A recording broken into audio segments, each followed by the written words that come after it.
발언할 사람 없어.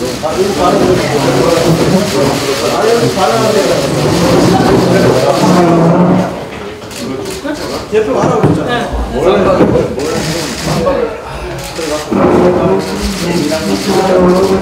어떤 거는 진짜 안 하는데 그냥 진짜 안 하고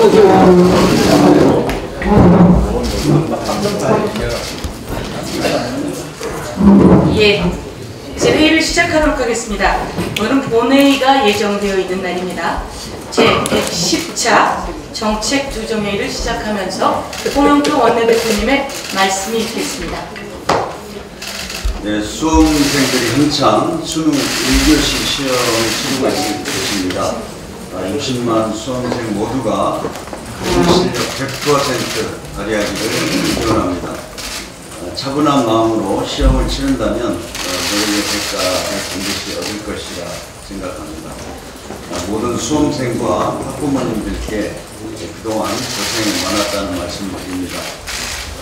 정부는 마지막까지 사고 없이 수능이 잘 마무리될 수 있도록 안전을 기해 주시기 바랍니다.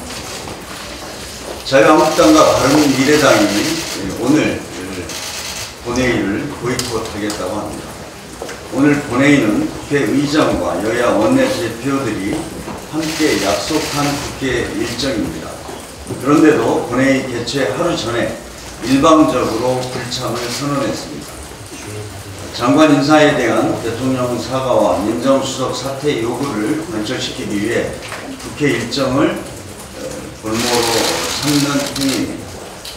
20대 국회 들어 야당이 상임위와 국정감사, 의사 일정을 보이콧한 사례가 오늘까지 14번이나 됩니다.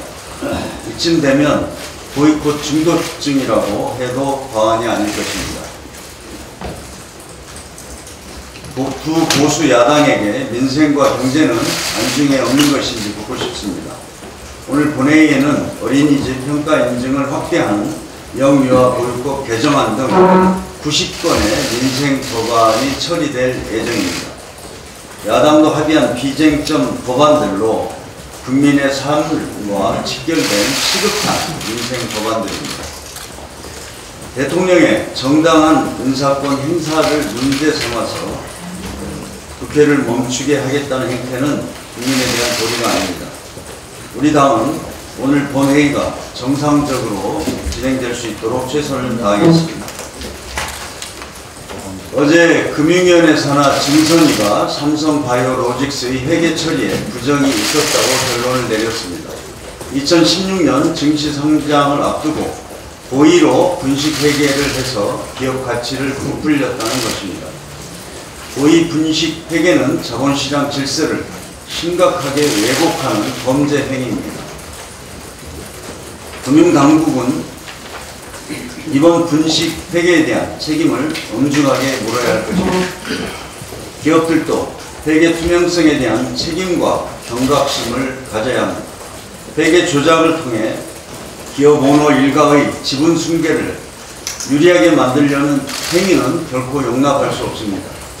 또한 회계 부정을 저지른 회계법인의 책임도 매우 큽니다. 이번 사건에도 국내 굴지의 대형 회계법인 2곳이 불법적으로 회계 조작을 했다는 사실이 드러났습니다. 불법을 저지른 회계법인에 대해서도 엄중한 처벌과 제재를 가해야 합니다. 금융당국은 이번 사건으로 선의의 투자자들의 피해가 터지지 않도록 하는데 모든 노력을 기울여 주시기 바랍니다. 삼성바이오로직스 주식은 오늘부터 매매가 전면 중단됩니다. 시가총액만 22조 원인 이 회사 주식을 보유한 소액 투자자만 8만 명에 달하는 것으로 추정되고 있습니다. 앞으로 상장 폐지 여부에 대한 증권거래소 판단이 나오기까지 최대 1년 걸릴 수 있다는 관측도 나옵니다. 금융당국과 증권거래소는 선의의 투자자들 피해를 최소화할 수 있도록 상장 폐지 심사 등 관련 절차를 신속히 진행하기 바랍니다. 미국 싱크탱크인 CSIS가 공개한 보고서 내용을 이슈화하려는 시도가 계속되고 있습니다. 미국 정부가 CSIS 보고서 내용은 이미 파악한 내용이라고 밝혔는데도 미국과 국내 일부 언론은 북한의 비핵화 의지가 없다고 지적하고 있습니다. 어제도 말씀드렸지만 북한 삭간몰 미사일 기지는 CSIS 보고서가 인용한 민간 상업 위성보다도 훨씬 더 성능이 좋은 전략 자산으로 정부 기관에서 상세하게 파악하고 있는 내용입니다. 또한 북한의 핵과 미사일 시설에 대한 해결책을 찾기 위해서는 북미 간의 비핵화 협상을 계속 진전시켜야 한다는 점도 명확합니다. 그런데도 마치 북한이 속임수를 썼고 미국 정부와 우리 정부가 속고 있다는 식의 주장을 하는 것은 가당치 않은 지적입니다. 지금 우리가 경계해야 할 것은 어떻게든 한반도를 갈등과 대립의 시대로 되돌리려는 세력들입니다. 소위 워싱턴 한반도 전문가라는 사람들과 그 배후 세력, 그리고 이들의 주장을 확대 재생산하는 국내 반평화 세력의 의도를 정확하게 판단해야 합니다. 평화의 시대를 열기 위한 북미 남북 대화가 이들의 선동에 흔들려서는 안 됩니다. 앞으로도 한반도 비핵화를 위한 한미 공조는 흔들림이 없을 것이고 남북한의 신뢰 구축을 위한 노력도 변함없이 추진되어야 합니다. 감사합니다. 예, 감사합니다. 다음은 김태년 정책위원장님의 말씀이 있겠습니다. 예, 방금 원내대표 말씀이 있으셨습니다만 오늘 대입 수능 시험입니다. 작년에는 포항에서 지진도 나오고 해서 좀 어수선했었는데 올해는 별다른 사고나 또 수능 한파가 없어서 참으로 다행스럽게 생각합니다. 할 수 있다고 믿어라. 그러면 이미 절반은 성공한 것이다. 이런 말이 있습니다. 우리 수험생들도 할 수 있다는 믿음과 자신감으로 오늘 하루 최선을 다해서 좋은 결과를 얻기를 바랍니다. 물론 우리 수험생들 곁에서 오랜 기간 함께 애써주신 학부모님들과 선생님들께도 고생 많으셨다는 말씀을 드립니다. 다시 한번 전국 59만 수험생들에게 힘찬 응원과 격려를 보냅니다. 국회 보이콧 가능성, 이 야당이 지금 두 야당이 시사를 했고 오늘 본회의에 불참할지도 모르겠는데요. 헌법에서 보장한 대통령의 정당한 인사권 행사를 트집 잡아서 민생 국회를 가로막겠다는 협박을 지금 하고 있는 것입니다. 우리 국회를 향해서 제발 밥값 좀 하라고 쓴소리를 하시는 우리 국민들을 생각하면 참으로 염치 없고 부끄러워집니다. 민생에는 아무 관심도 없고 오로지 정쟁밖에 할 줄 모르는 보수 야당의 한계를 보는 것 같아서 대단히 안타깝습니다. 시급한 민생 현안을 다뤄야 할 여야정 국정상설협의체 후속 입법 논의도 미뤄지고 있습니다. 자유한국당과 바른미래당에게 묻습니다. 소상공인과 자영업자 지원책 마련, 경제 활성화와 규제 혁신, 디지털 성범죄 근절, 음주운전 처벌 강화 등 국민 안전 대책, 저출산 위기 극복, 공정경제 제도적 틀 마련 등 여야정 국정상설협의체에서 합의한 과제들이 정쟁을 위해 얼마든지 뒤로 밀어놓을 수 있는 한가로운 정치적 흥정물인지 묻고 싶습니다. 국민의 삶보다 우선하는 것은 있을 수 없습니다. 국민의 삶을 개선하기 위한 입법과 예산에 초당적으로 협력한다는 여야정 합의 정신으로 조속히 돌아오길 바랍니다. 인사에 대한 불만이나 문제 제기를 하더라도 민생 입법 처리 또 예산 처리를 발목 잡아서는 안 됩니다. 오늘 본회의가 예정되어 있습니다. 민생을 향한 야당의 진정성을 입증할 자리라고 생각합니다. 영유아 보육법, 수입식품 안전관리법, 약사법 등 90여 개의 민생 법안이 기다리고 있습니다. 오늘 꼭 처리를 해야 됩니다. 국민들께서 야당 보이콧에 나서는 일이 없도록 보수 야당의 현명한 판단을 촉구합니다. 아울러서 금주 내로 여야정 국정상설협의체 합의문 이행과 관련한 실무기구를 정상 가동하자는 제안도 드립니다. 국민들 삶이 팍팍합니다. 국회가 해야 할 일을 해야 합니다. 야당이 한가롭게 대통령의 인사권 발목 잡기만 하고 있을 여유가 없음을 명심하기 바랍니다.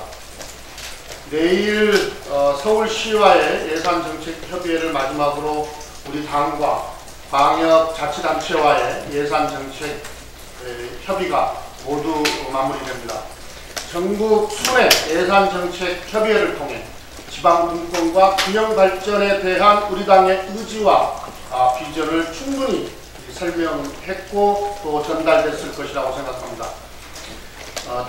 더불어민주당은 그동안 보고들은 지역의 요구와 목소리를 정책과 예산에 반영할 수 있도록 최선을 다하겠습니다. 내년 예산의 지역경제 활성화, 지역 맞춤형 일자리 창출 등 국가 균형 발전을 위한 예산들을 최대한 반영하겠습니다. 새만금 재생에너지 비전 등 새만금을 한황의 경제 거점으로 개발하기 위한 예산과 지원을 아끼지 않을 것입니다. 자동차 산업의 부진으로 여러 지역이 위기를 겪고 있는 만큼 수소차 등 미래자동차 산업에 대한 지원도 확대할 것입니다. 그리고 어제 광주시와 한국노총이 광주형 일자리를 합의했습니다. 더불어민주당은 광주형 일자리와 같은 지역 맞춤형 일자리가 성공할 수 있도록 당 차원의 지원을 아끼지 않을 것입니다. 이 밖에도 지역에 필요한 예산을 효과적으로 지원하기 위해 다각적인 검토를 하고 있습니다. 신규 사업의 경우 지역 발전 효과가 크고 지역 주민이 꼭 필요로 하는 사업들을 중심으로 예비 타당성 조사, 신규 보조사업 적격성 평가 등 관련 절차가 신속히 진행되도록 노력하겠습니다. 계속 사업에 대해서는 사업들의 우선순위를 명확히 정리하고 우선순위에 따라서 예산 증액 여부를 적극적으로 검토하겠습니다. 야당들도 지방 분권과 균형 발전을 위한 예산 편성에 적극 협조해 주시기 바랍니다. 예산안을 법정 시한 내에 처리하기 위해서는 오늘부터 예결위 예산 조정 소위가 정상적으로 가동돼야 됩니다. 시간이 없습니다. 그런데 아직도 이 자유한국당의 몽리로 소위 구성이 차질을 빚고 있습니다. 예산 심사가 정상적으로 진행될 수 있도록 자유한국당의 협조를 촉구합니다. 예. 국민이 낸 세금 470조 국민에게 돌려드리는 일 저희가 하겠습니다. 다음은 박경미 부대표의 말씀이 있겠습니다. 유치원 비리근절 3법에 대한 자유한국당의 태도에 대해서 말씀드리겠습니다. 어제 자유한국당 의원들이 한윤총과 함께 개최한 토론회는 유치원 공공성 강화를 위한 정부 대책을 비판하는 청소장을 방불케 했습니다. 사유재산권 침해라는 한윤총의 주장에 한국당, 자유한국당 의원들은 법이 잘못됐지 여러분들이 잘못한 게 뭐냐, 정부가 탄압하는 것이라며 동조했습니다. 한 달 전 유치원 비리에 대한 국민적 분노가 치솟았을 때는 곧장 엎드려 있다가 이제 와서 유치원 제도 개혁에 반대하는 민낯이 여지없이 드러난 것입니다. 그러나 투명한 회계 시스템을 도입해 정부 지원금이 제대로 쓰이는지를 살펴보자는 것을 사유재산권 침해라고 할 수는 없습니다. 일부 유치원 원장의 중대 비리를 엄벌하는 것이 탄압이 될 수도 없습니다. 우리 아이들이 마음 놓고 다니는 유치원을 만들겠다는 정부 여당의 법안이 어떻게 부당한 탄압이 될 수 있는지 이해가 되지 않습니다. 한윤총은 왜 국민들이 유치원 비리에 분노하는지 생각해봐야 합니다. 어제 토론에서 나온 발언만 보면 자유한국당은 유치원 개혁에 반대하는 한윤총과 뜻을 같이 하겠다는 입장으로 볼 수밖에 없습니다. 유치원 비리 근절 3법은 거스를 수 없는 국민적 요구입니다. 자유한국당도 이 문제에 대해 명확한 입장을 밝혀야 합니다. 아이들을 위한 유치원 교육 개혁을 계속 방해하게 된다면 국민들의 비판은 피하기 어려울 것입니다. 감사합니다. 예, 감사합니다. 다음은 김병우 부대표의 말씀이 있겠습니다. 네, 김병욱입니다. 제가 준비해 오진 않았는데요. 우리 홍영표 원내대표님께서 삼성바이오로직스의 회계 부정에 대해서 말씀을 하셔서 제가 한마디 더 보태도록 하겠습니다. 삼성바이오로직스의 회계 부정에 대해서 많은 국민들이 공부를 하고 있습니다. 그리고 그 결과에 대해서 또 많은 부분 국민들이 박수를 보내고 있습니다.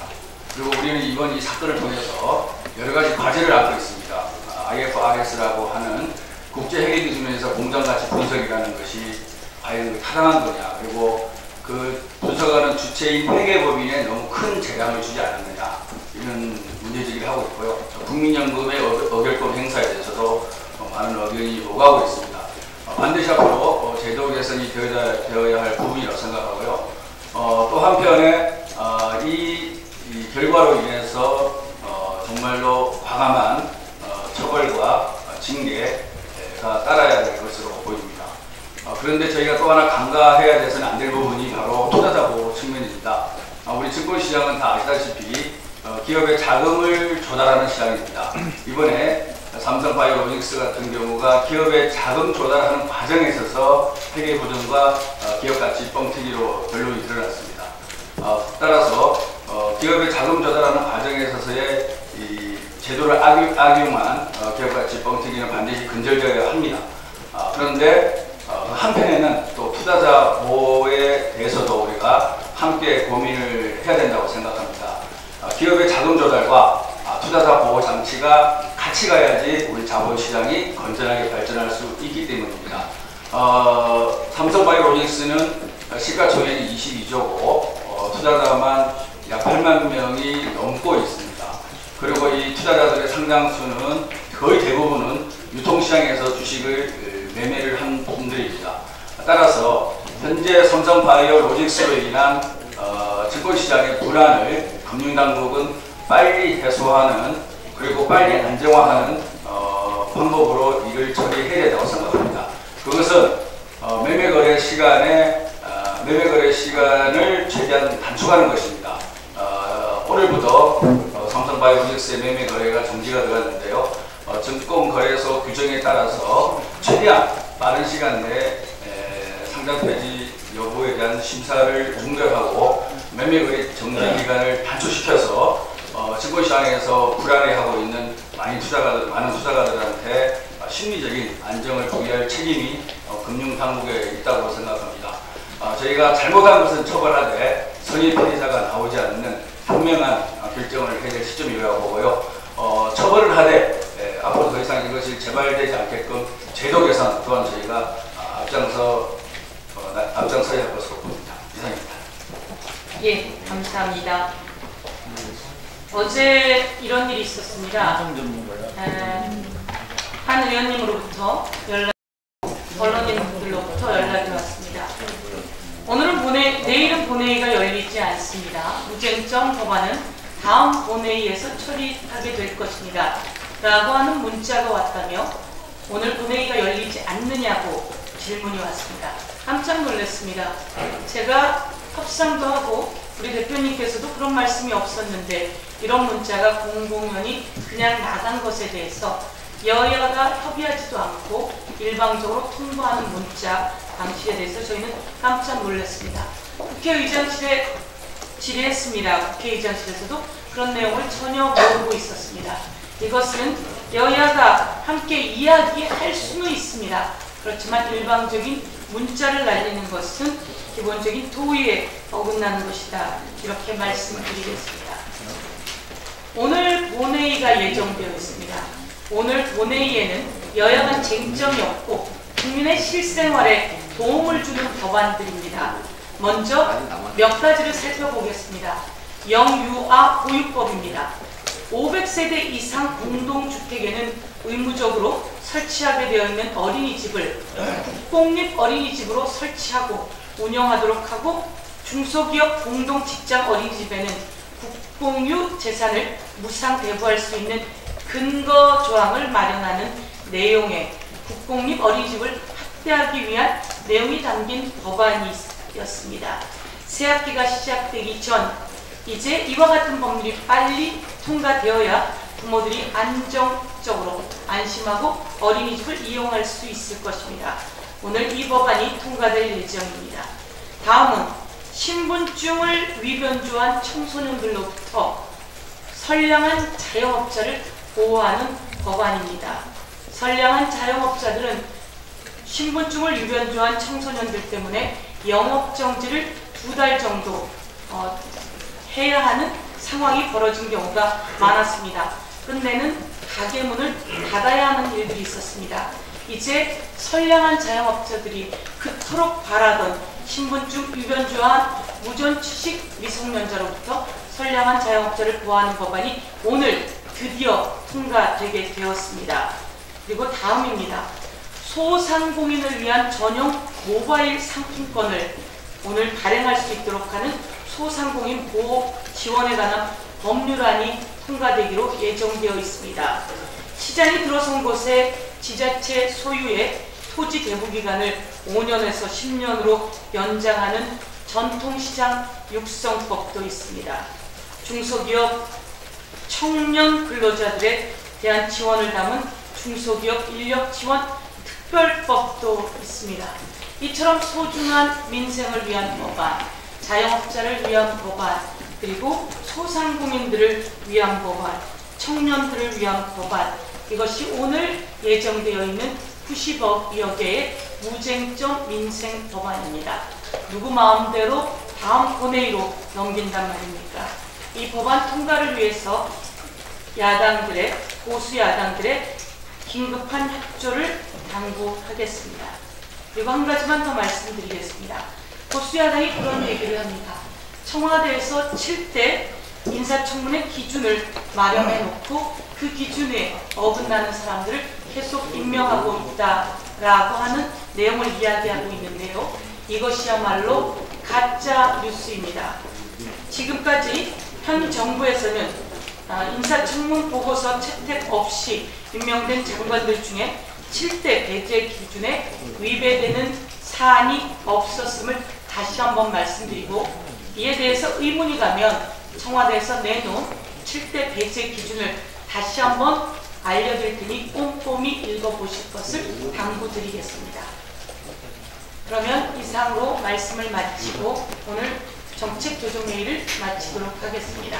비공개로 전환하겠습니다.